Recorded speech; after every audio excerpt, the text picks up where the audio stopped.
I'm Caroline Mercer. I'm 35 and I've spent most of my life being the family disappointment. Tonight I'm sitting at the back table of the governor's annual gala, watching my older brother Daniel charm a crowd that's always adored him. Nobody notices me, not until the governor himself stops mid-sentence staring in disbelief. "Wait, you're Senator Mercer," he says, voice low. From across the room I see the color drain from my brother's face. In that moment, decades of judgment and silence collapse like dominoes. Before I go any further, let me know where you're listening from in the comments and hit that like and subscribe button if you've ever been underestimated by the people who were supposed to believe in you most. I was born into a Boston family where last names opened doors before first names were even spoken. The Mercers were known for their money, their manners, and their firm belief in the importance of legacy. My father, Charles Mercer, ran one of the oldest private equity firms in the city. My mother, Linda, chaired cultural boards and hosted charity galas that were less about helping others and more about keeping up appearances. There were rules in our house, some spoken, some not. Do well in school, but not just anywhere. It had to be Ivy League. Choose law or business. Marry well, maintain the family image. That's what they expected. That's what they raised Daniel to do. And he did with ease. Varsity sports, straight A's, Harvard business internships with family connections. Every photo of him looked like a magazine ad for success. I was quieter, not shy, just more curious than obedient. I asked questions Daniel never did about fairness, about policy, about why we donated to some causes but ignored others. When he was polishing his resume at summer golf outings, I was buried in books about social justice and American government. My parents said it was a phase. They waited for me to fall in line. That first real rupture came during my sophomore year of high school. My English teacher assigned a policy research project. I chose to write about environmental regulations that conflicted directly with companies my father's firm was invested in. My report earned top marks and praise from my teacher. But at a fundraising dinner the following weekend, another parent mentioned it to my mother. That night, my father paced the study, his voice hard and low. "Do you have any idea how this makes us look?" he asked. "The Claibornes were there, Caroline. Their foundation is in talks with our firm, and now you're standing in front of a classroom calling us polluters." "But I was right," I said. "The data shows." My mother cut in with a sigh. "There's what's true, and then there's what's appropriate. Learn the difference." After that, every step I took seemed to offend them. I joined debate instead of cheerleading. I applied for a public university with a strong political science department instead of taking the Harvard legacy slot. The night I told them my college choice, my father looked at me like I'd broken something sacred. "You're throwing away a future people would kill for," he said. "I'm choosing my own future," I answered. But they didn't hear that. They called it rebellion. I called it clarity. When Daniel left for Cambridge, he was surrounded by champagne toasts and family advice. When I left for UMass, there were only half-hearted hugs and quiet questions. "Are you sure about this?" "Still time to change your mind." My grandmother Margaret pulled me aside just before I left. She slipped a folded piece of paper into my hand. On it in her neat handwriting were 7 words: "Be brave enough to be different. Someone has to." I carried that note in my wallet for years.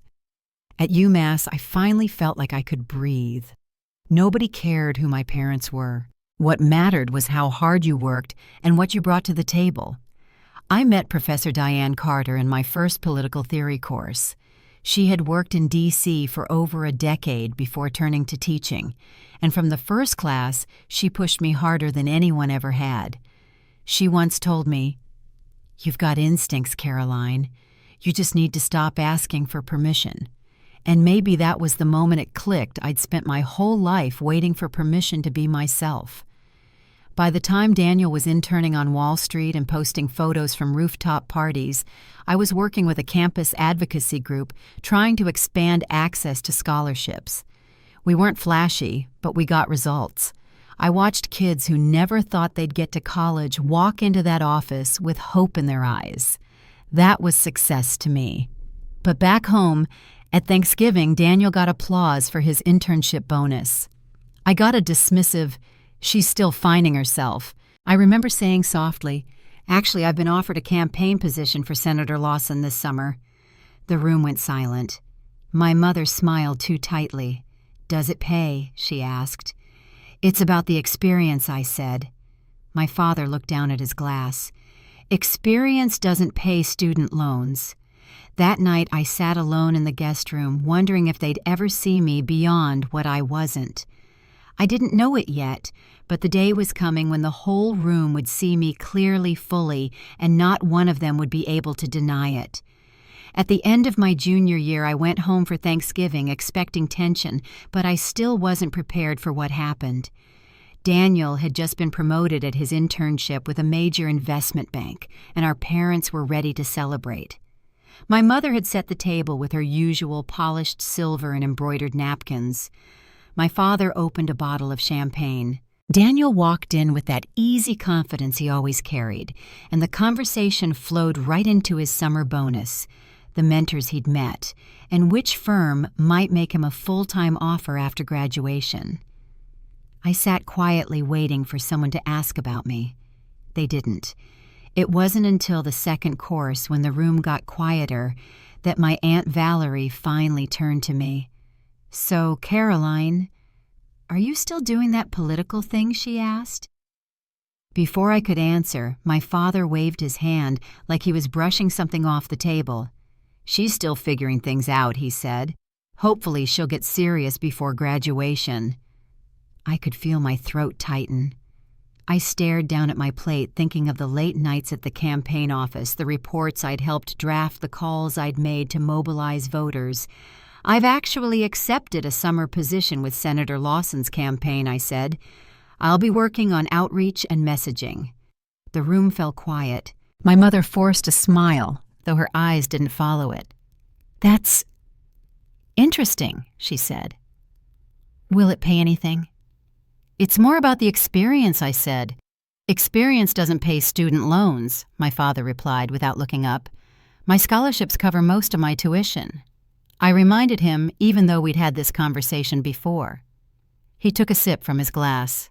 "Scholarships that could have gone to someone who actually needed them if you'd just taken the Harvard admission we secured." Across the table, Daniel tried to steer the conversation somewhere else, but the damage had already been done. The air felt heavy. I sat there, hearing the clink of silverware, watching the candlelight flicker against the crystal, thinking how small I felt in that moment. When the meal ended, I helped my grandmother into the living room. She didn't say much, but she pressed her hand around mine, the only one who seemed to notice the shift in my silence. Back at school, I threw myself into work. Professor Carter had been guiding me toward more hands-on experience, and through her connections, I began volunteering on local campaigns. I worked late hours, phone banking, compiling voter data, going door to door. It was messy, unglamorous work, but I loved it. By the time I graduated, I'd been offered a full-time role with a nonprofit focused on civic education. It wasn't a high-paying job, and it wasn't based on legacy or name, but it was meaningful. I called home over winter break to tell them. My father didn't let me finish. He put his glass down and said, "That's enough." He leaned back in his chair. "We've indulged this hobby of yours long enough. Now it's time to grow up. Get a real job." "This is a real job," I said. "It makes a difference." To whom my mother asked. "Because it certainly doesn't make one to your future or to this family's name." My father didn't raise his voice, but the coldness in his tone was sharper than any yell. "We've allowed you to take this path, but our support ends here. No help with rent, no insurance, no more resources." Daniel had come in partway through the conversation. He stood in the doorway, arms crossed. I could see the discomfort in his eyes, maybe even a little pity, but he didn't say anything. I left the next morning and flew back early. My apartment wasn't ready yet, so I stayed with a friend while searching for something I could afford on a nonprofit salary. Eventually, I found a walk-up on the 5th floor of an old building with radiators that clanked all night and windows that wouldn't quite close. My office was small and underfunded. We printed flyers with borrowed equipment and shared desks. But we built programs that taught young people how voting worked, how school boards affected their communities, how to find polling places, how to spot misinformation. Meanwhile, Daniel was flying business class, sharing photos from rooftop receptions with mayors and state officials. My parents flooded their social feeds with his promotions and awards. They never mentioned me. At my cousin's wedding that fall, I overheard my mother talking to a family friend. "Caroline is still in her idealistic phase," she said. "Working with voters or something. We're hoping she'll come around." I kept my head down at dinner. When people asked about work, I answered politely, then found a reason to step away. That became my rhythm at family gatherings, polite quiet always slightly outside the circle. But that Thanksgiving, something shifted. Daniel had just closed a major deal, and my father was practically glowing. Champagne flowed again. Toasts were made. When someone asked me what I'd been working on, I told them we'd seen a 12% increase in youth turnout across 2 districts. My father tilted his glass and stared at me. "And how does that translate into a career?" "It already is my career," I said. "We're making civic education accessible. We're seeing measurable results." He sighed. "You're 30, Caroline, living in a walk-up, making what, $40,000 a year. You have the education, the name, the resources, and you've chosen this." No one spoke. Daniel looked down. My mother shifted in her seat. "We've watched this experiment long enough," my father continued. "You've had every advantage and you've squandered it on a cause." I stood up. My hands were shaking. "Success isn't only about money, Dad. In the real world, that's exactly what it's about." I left without dessert. Sat in my car, hands on the wheel, trying to blink away tears before I could even start the engine. Back home, I questioned everything. I thought about the rent, the stress, the months of stretching every dollar. I thought about the holidays, the birthdays they skipped, the promotions they never acknowledged. And I wondered if I'd made the wrong choice. Then 2 weeks later, at a community event we hosted in a public school gym, a woman I'd never met approached me. She had a little girl with her, maybe 5 or 6. "Before your program, I never voted," she said. "Didn't think it mattered. But now my daughter sees me reading about candidates. She watches me fill out the ballot. She sees that we have a voice." Her voice cracked just a little as she smiled. "That's because of you." I didn't know what to say. I just nodded and thanked her and felt something I hadn't felt in a while: steadiness. Around that same time I met Logan. It was at a fundraiser for a local candidate. He was working as a communications director for a progressive representative. Thoughtful eyes, steady presence, the kind of person who listened before he spoke. When Professor Carter introduced us, he smiled and said, "So you're Caroline Mercer. My mother says you're going to be governor one day." I laughed, but something about the way he said it made me feel seen. We had our first coffee the following week. It turned into a 5-hour conversation about voter access community engagement and why we both believed change was still possible. He never once asked why I hadn't gone into consulting, never once questioned my salary or my resume. With his encouragement and the backing of people I'd worked with for years, I made a decision I knew my parents would never understand. At 31, with no trust fund, no family support, and no big donors, I filed paperwork to run for city council. We started with a borrowed office space in the back of an old hardware store. Paint peeled from the windows, and the heating rattled like it was working through its own doubts. But that's where my city council campaign began. There was no budget for consultants or glossy mailers, just a handful of volunteers, former colleagues from the nonprofit, local organizers I'd worked alongside, and Logan, who showed up with coffee and spreadsheets every morning. We set up folding tables, handwritten signs, and a whiteboard that listed every neighborhood we planned to reach. The whole thing felt stitched together, but it was real. I spent most days out in the community, knocking on doors, listening. I walked blocks I'd canvassed before, but this time I wasn't there to talk about registration deadlines. I was asking people to vote for me. Some doors closed quickly, some opened wide. People told me about broken sidewalks, bus routes that didn't run late enough, landlords who ignored repairs. I kept a notebook in my back pocket and wrote down everything. At night, I returned home sore and tired, my shoes covered in dust, voice raw from the wind. But the next morning, I put on the same jacket, tied my hair back, and went out again. Election night, we gathered at a small restaurant just a few blocks from the office. It wasn't fancy mismatched chairs, overhead lights too bright, but it was ours. Logan sat beside me, his hand resting steady over mine while the results trickled in. When the final numbers appeared, we'd won. Narrowly, but enough to make it official. People cheered, hugged, cried. I stood there surrounded by handshakes and laughter and waited for my phone to ring.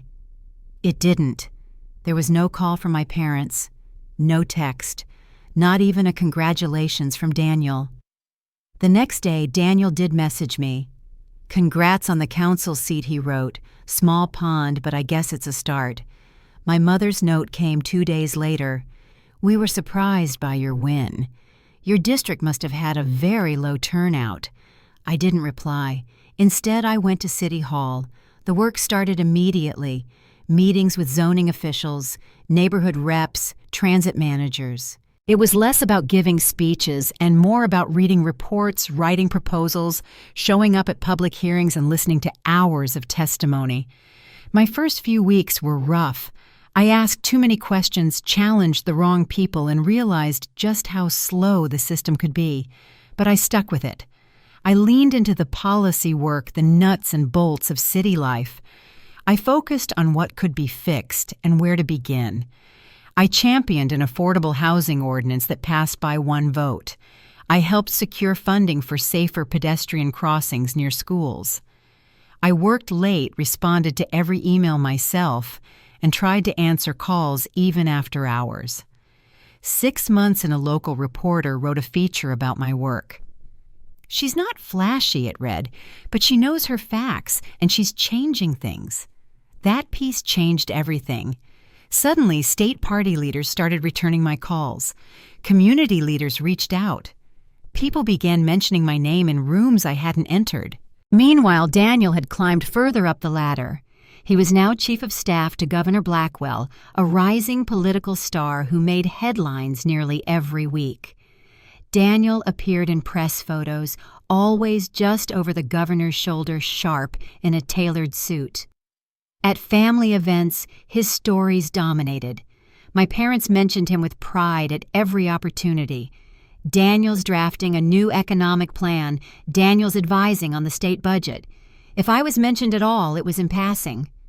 Once at a holiday dinner, I heard my mother say to a guest, "Caroline, she's doing some local work, I think. City council or community engagement, something along those lines." I didn't say anything. I'd learned it was better not to correct her.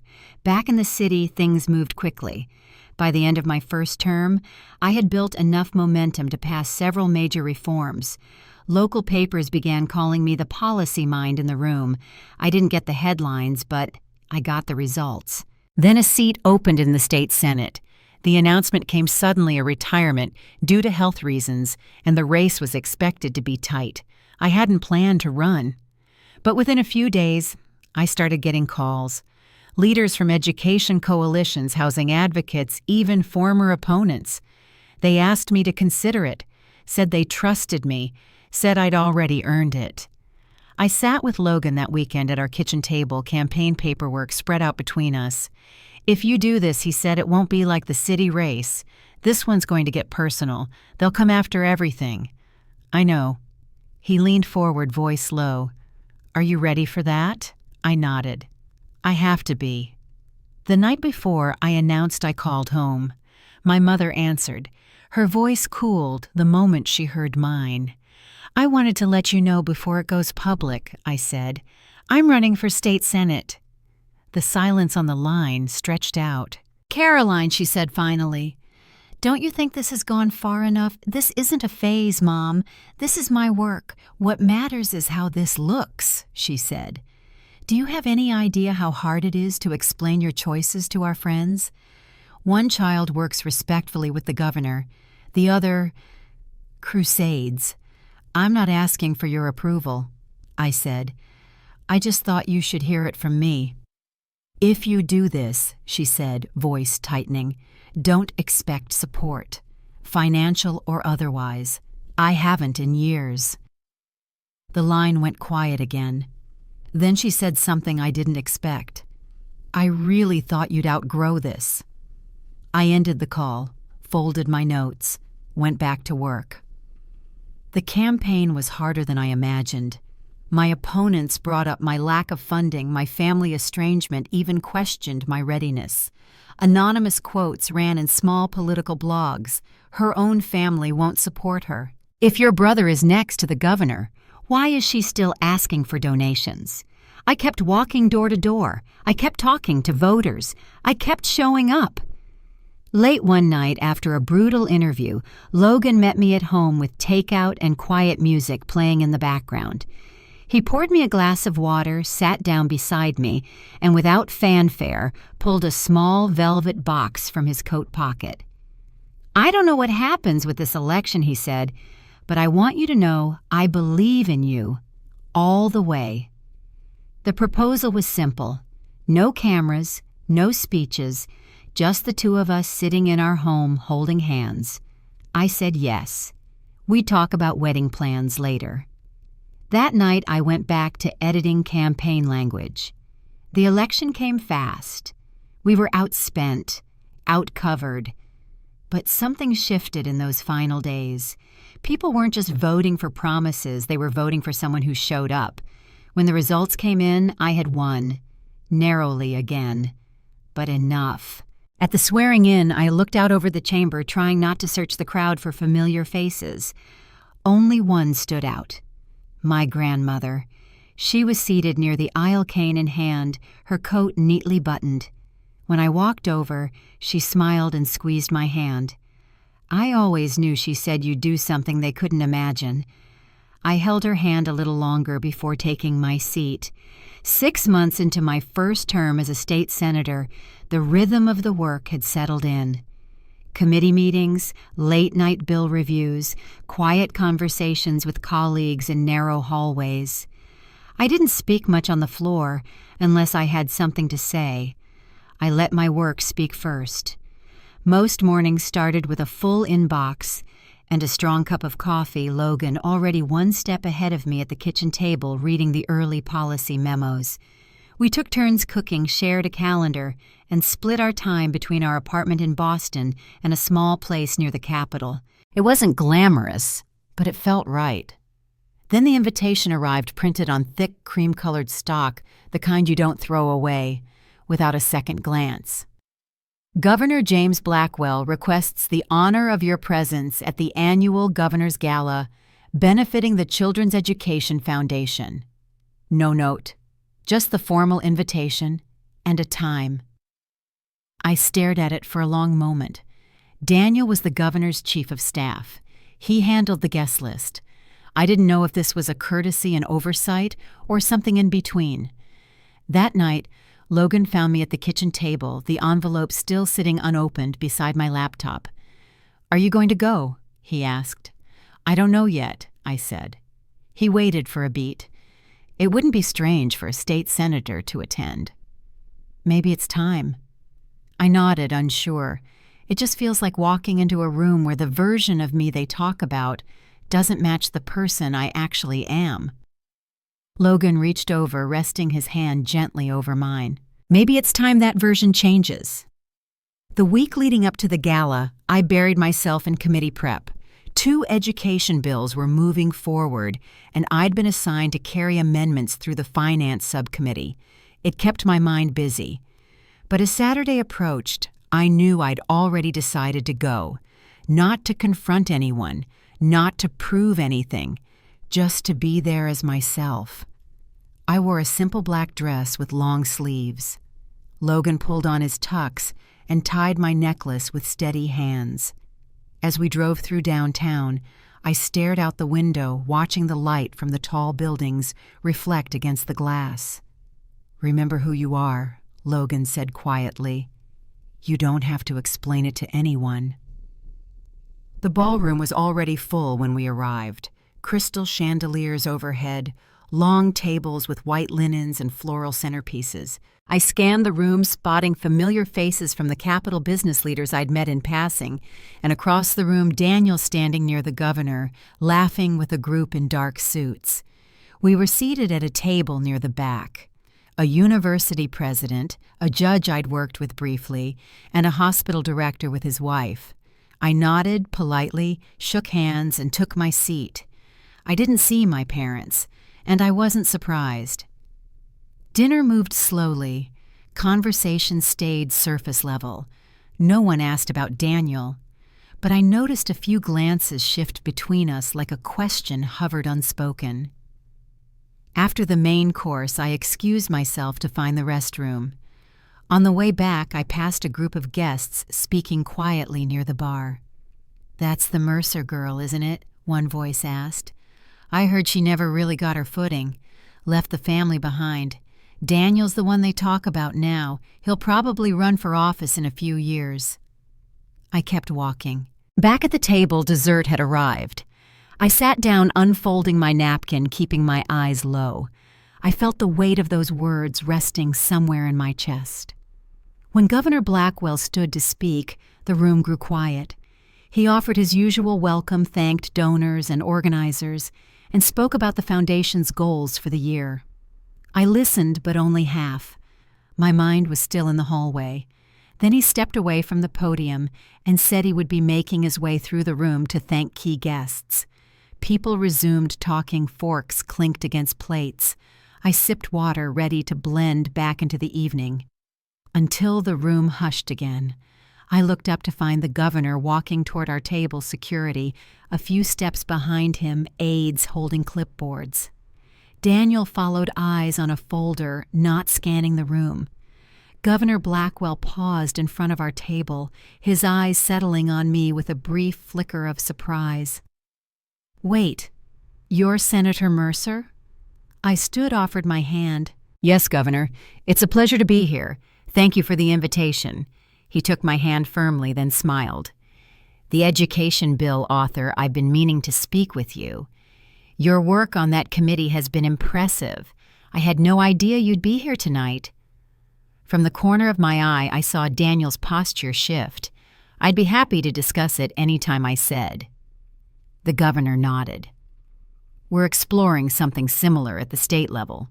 We should meet while you're in town." Behind him, Daniel had stepped closer. He looked from me to the governor, face tight. "Ryan," the governor said.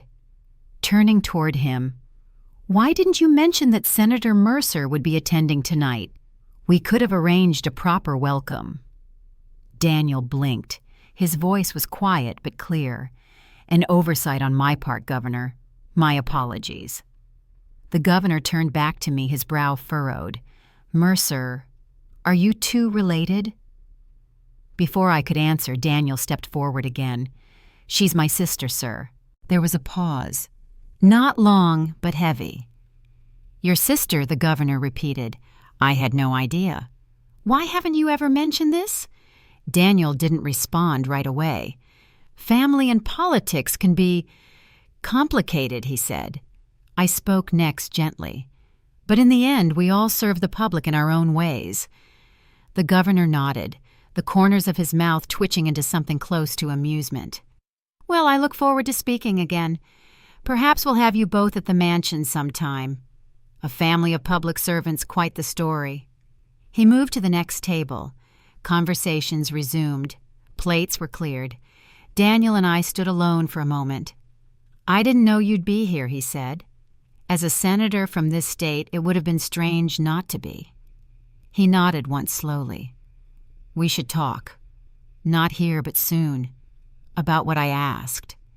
He looked down, then back at me. "Things haven't been simple." "No," I said, "but they've always been clear." Before he could say more, Logan stepped beside me, gesturing gently. Across the room, the governor's wife was motioning for me to join a group of donors. "We'll talk another time," I told Daniel. "I have people to meet." As I crossed the ballroom, I felt something shift. I hadn't raised my voice. I hadn't defended myself. But the room had seen it. The introductions were different now. People greeted me with curiosity, not confusion. That night, as Logan and I stepped back into the car, I looked at the lights of the building fading behind us. "You handled that well," he said. "I've had practice." He smiled. "Still, something changed in there." I nodded. "Maybe now they'll see the truth that's been here all along." 3 days after the governor's gala, my office phone rang just after 7 a.m. The number on the screen stopped me cold. It had been years since I'd seen that one. My father's private line, the one he never used for anything casual. I sat there for a moment just watching it ring. Then I picked up. "Caroline," he said with no greeting, "I understand you attended the governor's event last weekend." "I did," I said. There was a pause. "Your mother and we've been discussing recent developments. We think it might be appropriate to have dinner while you're in the state. To clear the air." The way he said it, careful practice, made it clear this wasn't an apology. It was an acknowledgement. Nothing more. "I appreciate the invitation," I said. "But if we're going to meet, we need to talk about more than just scheduling. The last several years, there's a lot that hasn't been said." He didn't respond right away. "Then, the past is the past, Caroline. Rehashing old tensions doesn't serve much purpose now." "I disagree," I said.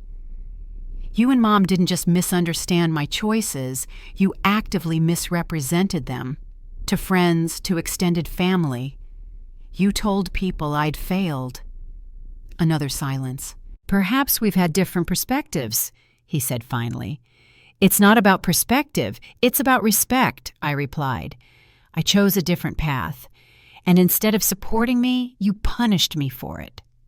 This time his voice shifted slightly, softer but still controlled. "Family is complicated.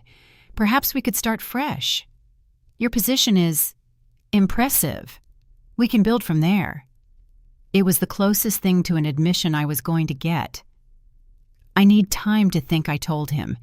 "And if we do meet, Logan will be there. He's part of my life. He supported me when you didn't.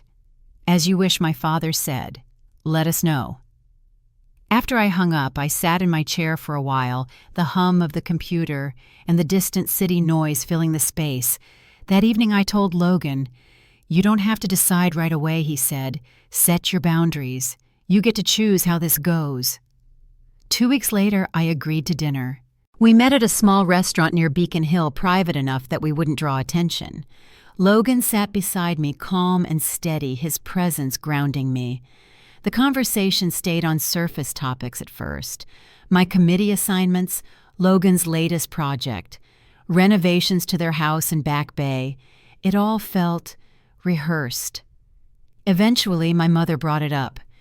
"We may not have always understood your choices, Caroline," she said, "but we never stopped caring. Caring isn't the same as respecting," I said quietly. "You didn't just disagree with my decisions, you dismissed them. You told people I was lost, that I hadn't found my way." My father shifted uncomfortably. "Perhaps we were hasty in our judgments. It wasn't we were wrong, but it was something." I nodded. "Moving forward, I need honesty and respect for the life I've built.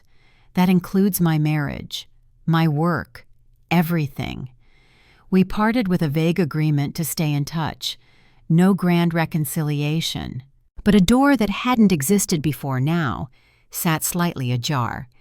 As we walked back to the car, Logan slipped his hand into mine. "Well, he said that was something." I nodded. A start. A week later, Daniel texted and asked if we could meet privately. We chose a coffee shop near my district office. When I walked in, he was already there, looking less polished than usual, tie loosened, dark circles under his eyes. "I owe you an apology," he said before I even sat down. "Not just for the gala, for everything." I looked at him. He didn't flinch. "For years," he continued, "I stood by while they erased what you were building. I heard them tell people you were lost. I knew it wasn't true, but I didn't speak up. Why not, I asked. The words came out before I had time to prepare for them." Daniel looked down at his coffee. "Because as long as you were the cautionary tale, I didn't have to examine my own choices. I was the one who did everything right. I didn't want to question what that even meant. I didn't say anything. I let the silence do the work. I'm not sure I'm happy," he said quietly. "I'm successful on paper. But seeing you stand there that night on your own terms, it made me realize I've been performing a role for years. The conversation didn't fix everything, but it opened something." Over the next few months, we began exchanging the occasional message, articles, birthday greetings, nothing forced. Meanwhile, the most surprising conversation came from my grandmother. She called and asked if I could come see her. We met at the assisted living facility where she now lived. She was waiting in the common room cardigan, neatly buttoned a manila folder on her lap. "I wanted to give you something," she said, patting the folder. "But first I need to say this, I always believed in you. I just wasn't brave enough to say it out loud when it counted." She opened the folder. Inside were news clippings, committee transcripts, photos of campaign events. She'd printed them out, annotated them, highlighted headlines. "I watched every hearing you were in, read every bill. I know you think I stayed quiet, but I was watching." I reached for her hand. "You were the only one who ever told me I could be different. That helped me more than you know." She nodded. "Your grandfather was like you know. Challenged the family. Wanted to build something meaningful. Your father never forgave that. When he saw that same spirit in you, I think it scared him." The pieces slid into place in a quiet, sad way. There was history underneath all of it, not just judgment, but fear, missed chances projected forward. Back at the Capitol, I focused more intently than ever on education, health access, and support for first-generation students, the kind who didn't grow up with connections, who needed someone to make space for them. Logan and I started talking seriously about building a family, what kind of home we wanted, what kind of love would fill it. "I know what I don't want," I said one evening, folding laundry. "I don't want our child to think they need to be anything but who they are." Logan looked up from the crib instructions he was reading. "We'll make mistakes," he said, "but they'll be different ones than our parents made." And somehow that felt enough. Our next holiday gathering was smaller, still quiet, but my mother asked about my most recent bill. My father forwarded me an article with a short note. This was smart. On my 40th birthday, they invited us for dinner. A dozen people, just family. Daniel was there. So was my grandmother. Halfway through the meal, my father raised a glass. To Caroline, he said, who had the courage to define success on her own terms. "You've made a difference in ways we couldn't have imagined." It wasn't a full apology, but it was sincere. I looked around the table at Daniel, who was starting to ask new questions of himself. At Logan, who had shown me what unwavering support looked like. At my grandmother, who never stopped paying attention. 6 months into my first term in the U.S. Senate, the days blurred in the best way. Policy meetings, committee hearings, long hours shaping legislation that could ripple far beyond state lines. I'd been assigned to both the education and healthcare committees, exactly where I'd hoped to serve. Most mornings began before sunrise. Logan would already be making coffee, flipping through news briefings, handing me my notes as I slipped on heels and gathered my coat. Between D.C. and Boston, we built a quiet rhythm.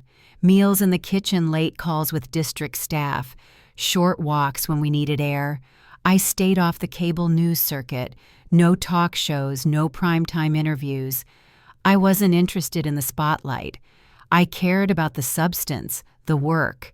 It gave me space to listen and enough quiet to move without the noise that consumed so many others.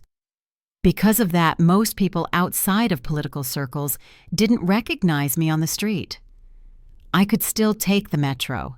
I could still walk into a grocery store without questions. It was a small, rare thing in that world, and I didn't take it for granted. Then one morning, a thick ivory envelope landed on my desk. Governor James Blackwell requests the honor of your presence at the annual Governor's Gala, benefiting the Children's Education Foundation. No personal note, no signature, just the formal card. I knew Daniel handled the guest list. As chief of staff, every detail of that event ran through him. It was possible I'd been added automatically, one name on a spreadsheet alongside dozens of others, but part of me wondered if it had been intentional. That evening, Logan found me sitting at the kitchen table staring at the invitation. "You're going right?" he asked. I hesitated. I don't know. That room. They still talk about me like I'm a footnote. He sat down beside me. "Maybe it's time they saw you for who you are now." The night of the gala, we arrived just after 8. I wore a black dress with a modest neckline and a smooth, simple silhouette. Logan held my hand as we stepped through the revolving door into the hotel lobby, the chandelier above casting a warm gold glow across the marble floors. Inside the ballroom, everything gleamed. Crystal glasses, polished silver, soft music playing beneath the low hum of conversation. The place was filled with business leaders, donors, officials from every level of government. And across the room, I saw him, Daniel, standing just off to the side of the main table, checking a clipboard, nodding at someone's whispered request. We were seated near the back, far enough from the governor's table that it felt intentional.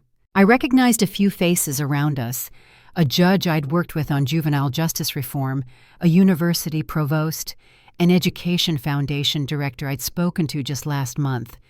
The meal passed quietly. I made polite conversation, answered a few questions about a recent funding bill, asked about their work. No one brought up Daniel, but I could sense it hanging there, quiet and unspoken. After dinner, I excused myself. As I walked through the hall toward the restrooms, I caught pieces of a conversation near the bar. "She's one of the Mercers, right? I heard the family doesn't talk to her much. Her brother's the one with real influence." The words were soft, but they landed all the same. I returned to the table, settled back into my seat, and kept my smile steady. Then, just before dessert, the governor took the stage to give brief remarks, something about the foundation's upcoming goals, a few lines about early childhood literacy, and a reminder that he'd be circulating the room to greet guests. After he stepped down, the energy shifted back to quiet chatter. Servers moved between tables, lifting trays, pouring coffee. Then a hush. Governor Blackwell was making his way toward our corner of the ballroom. Daniel trailed behind him, half-focused on his notepad. When the governor reached our table, he paused. His eyes landed on me, and for a second he looked puzzled. Then his brow lifted. "Wait, you're Senator Mercer." I stood and offered my hand. "Yes, Governor." "Thank you for having me." He shook my hand firmly. "Your work on the Federal Education Committee very strong. I've been meaning to speak with you. We're considering a state-level initiative that mirrors your approach. I'd be happy to meet any time I said." From the side, Daniel had stopped walking. He looked up, suddenly alert. Governor Blackwell turned slightly. "Daniel, why didn't you mention Senator Mercer would be here tonight? We could have arranged a proper introduction." Daniel blinked. "That was my oversight, sir." The governor looked back at me. "Mercer, are you two related?" Daniel stepped forward. "She's my sister." The pause after that was long enough to notice. I had no idea, the governor said. "Why haven't you ever mentioned this?" Daniel's expression didn't change. Family and politics can be complicated. I stepped in before the moment dragged further. But at the end of the day, we all serve the public. That's what matters. The governor smiled and nodded. "We should have both of you at the mansion sometime. A family of public servants that's rare." He moved on to the next table. Conversations around us resumed. Plates were lifted. People glanced our way, subtle but curious. Daniel and I were left standing. "I didn't know you'd be here," he said. "As a senator from this state, I would have been hard to exclude," I replied. He nodded once. "We should talk. Not here. Soon." I looked at him steady. "There's a lot to talk about." Before he could respond, Logan stepped beside me, giving a small nod toward the governor's wife, who was motioning for me to join her group across the room. "I'll see you around," I said. As I walked away, something settled in my chest. The whispers in the hallway, the silence at holidays, the years of being left out of photos and updates, they hadn't erased anything. I was still here, still standing. And for the first time in that ballroom, people weren't whispering about who I used to be. They were asking who I was now. By the next morning, the whispers from the gala had turned into full headlines. Local political blogs were the first to pick it up snapshots of Governor Blackwell speaking with me. Daniel, lingering in the background, caught mid-expression. A few quick paragraphs speculated about our family connection, followed by the question that seemed to echo louder each hour. How had no one known the Mercers were siblings? By afternoon, regional outlets were running side-by-side photos. Senator Caroline Mercer and Governor's Chief of Staff, Daniel Mercer, a political family divided. The headline ran beneath a caption about public service legacy and what it meant when a name was both a bridge and a boundary. Logan forwarded me a clip from a morning news panel. One of the commentators asked, "Why has the Mercer family never acknowledged Caroline's career in public office?" It was strange watching people debate your life like a case study, but it wasn't just noise. The story was shifting not because I demanded it, but because the truth had become too visible to ignore. 3 days after the gala, my phone rang again. Same number, same hesitation before I answered. "Caroline," my father said, "your mother and I would like to have dinner. Just to talk." His voice was steady, but the formality gave him away. "I'm open to that," I said, "but only if we're honest. No glossing over the last 10 years. There was a pause. Then, "Your mother has been unsettled by the way this has unfolded." "This is the way it unfolded," I replied. "You didn't just stay quiet. You told people I was floundering, that I had failed. We may have had a different perspective," he said. I kept my voice even. "This isn't about perspective, it's about respect." Another pause. "You've built something real. That deserves acknowledgement." I told him Logan would be joining us, and he agreed without hesitation. We met at a private dining room in a quiet restaurant downtown. My mother wore a pearl pin I hadn't seen since childhood. My father ordered for both of them without asking. Logan sat beside me, steady as ever. For the first half hour, we talked about my committee work, upcoming legislation, Daniel's recent initiatives. Then my mother leaned forward, both hands wrapped around her glass. "We didn't understand," she said, "what you were building, or how deeply it mattered to you." "I didn't need you to understand it," I said. "I needed you not to tear it down." My father cleared his throat. "It was easier," he said slowly, "to assume you'd eventually fall in line, that this was temporary." "I know," I said, "but it wasn't. And it cost me more than you realized." He nodded, eyes low. "We see that now." We ended the night with tentative plans to speak again. Not a resolution, just a beginning. The next week, Daniel texted and asked to meet. We chose a quiet coffee shop in Cambridge. He looked tired, like sleep had been short and decisions had been heavy. I should have spoken up sooner, he said. I let the words sit for a moment. I watched what you were building, he went on. I knew it mattered. But I let the narrative go unchallenged because as long as you were the disappointment, I didn't have to question my own success. I nodded slowly. Are you questioning it now? He didn't answer right away. Then I don't know what I'd be if I stepped off the track I'm on, but I know I admire what you've done, and I'm sorry for not saying that until now. It was the first time he'd said it, and he meant it. We started texting more after that. A policy idea here, a photo from the district. It wasn't a full repair, but it was real. The most surprising moment came from my grandmother. She called one afternoon and asked if I could visit. When I arrived, she had a small notebook open beside her teacup. I want to show you something, she said, motioning me closer. Inside were clippings, handwritten notes, even quotes she'd scribbled from hearings I'd spoken at. I followed all of it, she said softly, even when I couldn't say so. I'm sorry for that. You were the only one who ever gave me encouragement, I said, even in silence. She smiled. I believed in you. I always did. But I should have defended you too. I sat with her for over an hour, her fingers laced over mine, the pages between us. At one point she said something that stayed with me long after I left the room. Your grandfather was like you, curious-driven. But your father chose the safer path to please his own father. When he saw you doing what your grandfather never dared, I think it scared him. Pieces of the past slid quietly into place. Some patterns repeat, others stop if someone is willing to break them. Back in D.C., my work picked up pace. I sponsored new legislation on college accessibility, partnered with rural health networks, led hearings on funding gaps in early education. My voice began to carry weight in committee chambers and across party lines. Logan and I talked more about what came next. A family, what kind of home we wanted to build, what kind of love we'd offer. I don't want a child who feels like they have to earn our approval, I said. He reached for my hand. They won't, because we'll tell them they never have to.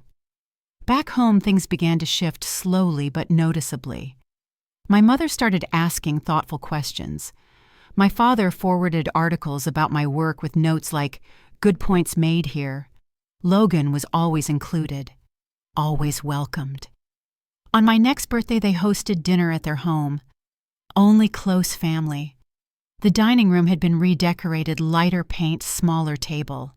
But the memory of past dinners still lingered. Near the end of the meal, my father stood and raised his glass.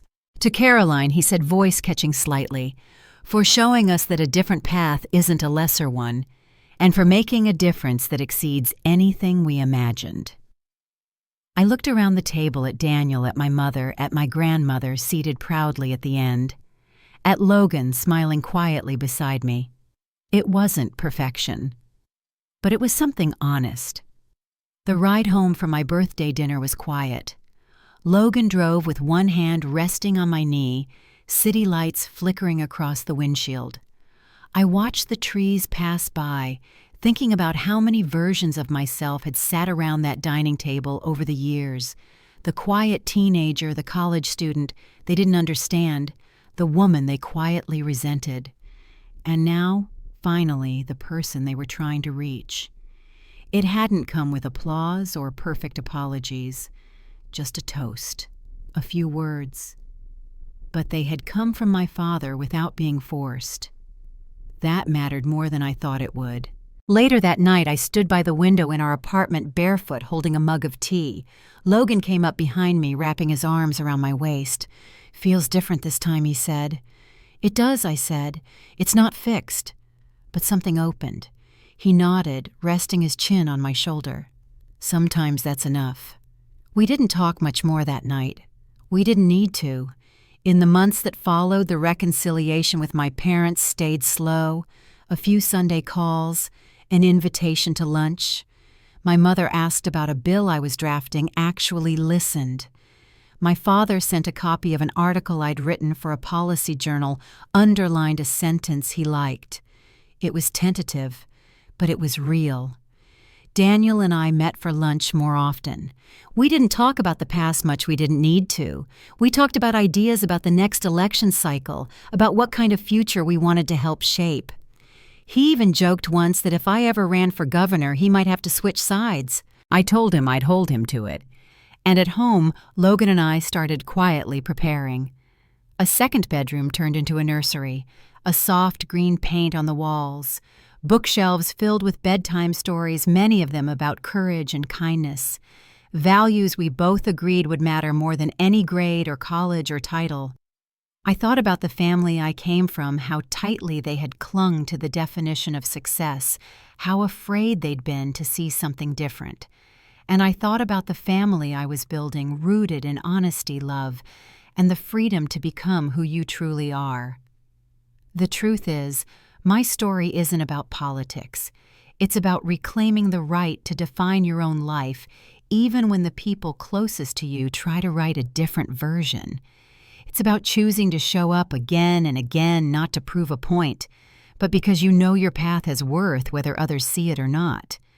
For a long time, I believed that if I just achieved enough, they'd finally understand. But in the end, healing didn't come from proving anything. It came from standing quietly in who I'd become and letting them meet me there or not. Not everyone gets that kind of closure. I know that. But sometimes we create our own. We grow strong enough to stop chasing approval and start building a life that doesn't require it.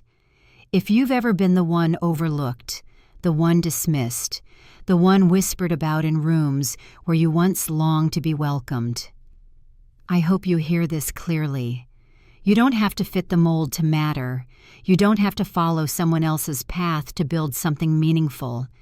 And being underestimated doesn't make you small. It just means your strength hasn't been seen yet. But it will be. Thank you for staying with me through this story. If it reminded you of your own journey or someone else's, I hope you'll share it. And if you're still walking your road, just know you're not alone. Until next time, take care of yourself and keep going.